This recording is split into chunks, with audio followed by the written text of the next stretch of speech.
Friends, इंडियामधल्या काही अशा गोष्टी ज्या इथे जर्मनीमध्ये इझिली अवेलेबल होत नाही, त्यापैकीच एक म्हणजे पनीर. हा, तुम्हाला इंडियन सुपरमार्केटला पनीर मिळतं, पण ते खूप महाग मिळतं आणि प्लस ते फ्रेशही नसतं. सो मी ठरवलं, जेव्हा मला पनीर खायची इच्छा होईल तेव्हा मार्केटमधलं जुनं पनीर खाण्यापेक्षा मी घरच्या घरी फ्रेश पनीर बनवेन. तर बघूयात इथे जर्मनीमध्ये मी पनीर कसं बनवते. इथे जर्मनीमध्ये शक्यतो गाईचं दूध वापरलं जातं आणि आपल्याला सगळ्यांनाच माहिती आहे की गाईच्या दुधात फॅट्स कमी असतात. इथे जे दूध मिळतं त्यात बरेच प्रकार असतात आणि प्रत्येक बॉक्सवर त्या दुधामध्ये किती % फॅट्स आहेत हे लिहिलेलं असतं. फॉर एक्झाम्पल, इथे तुम्ही बघू शकता 3.5% फॅट्स या दुधामध्ये आहेत आणि आज आपण वापरणार आहोत हे दूध ज्याच्यामध्ये फॅट कंटेंट आहे 3.8%.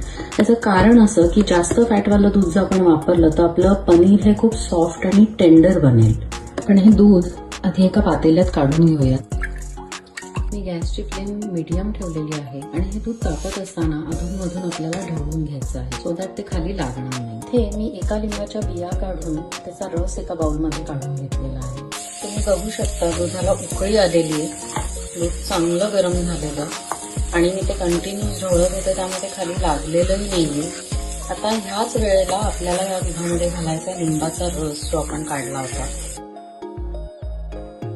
हा लिंबाचा रस घालून आपल्याला थोडंसं हे दूध पुन्हा एकदा ढवळून घ्यायचं आणि हळूहळू आता या दुधातून पाणी वेगळं होईल आणि दुधाच्या गुठळ्या वेगळ्या होतील. आता तुम्ही बघू शकता दुधाच्या छान मोठ्या मोठ्या गुठळ्या झालेल्या आहेत आणि यातनं असं पाणी सुद्धा सेपरेट आलेलं आहे बाजूला. ह्या स्टेजला आपल्याला गॅस बंद करायचा आहे आणि 1-2 मिनिटं वाट बघायची. आता मी इथे काय केलंय, हे माझ्याकडे स्ट्रेनर होतं ते घेतलंय, खाली एक भांडं ठेवलंय आणि ह्याच्यामध्ये आता मी हे चीज क्लॉथ जे मी स्पेशली पनीर बनवण्याकरता आणलं होतं, थोडक्यात एक सुती कापड स्वच्छ असं, ते मी आता ह्याच्यात घालणार आहे आणि त्याच्यावर मग मी आपण जे दूध उकळलेलं आहे ते ओतणार आहे. आता हे दूध आपण याच्यावर ओतून घेऊयात.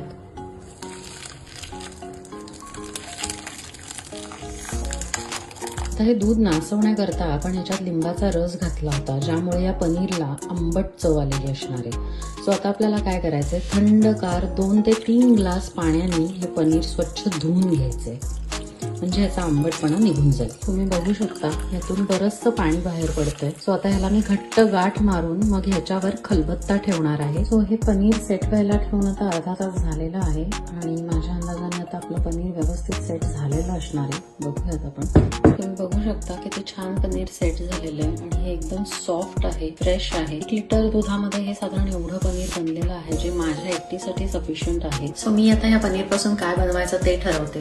तोपर्यंत तुम्हाला जर हा व्हिडिओ आवडला असेल तर लाईक, फॉलो, शेअर, सबस्क्राईब हे सगळं नक्की करा आणि लवकरच भेटूयात एका नवीन व्हिडिओमध्ये.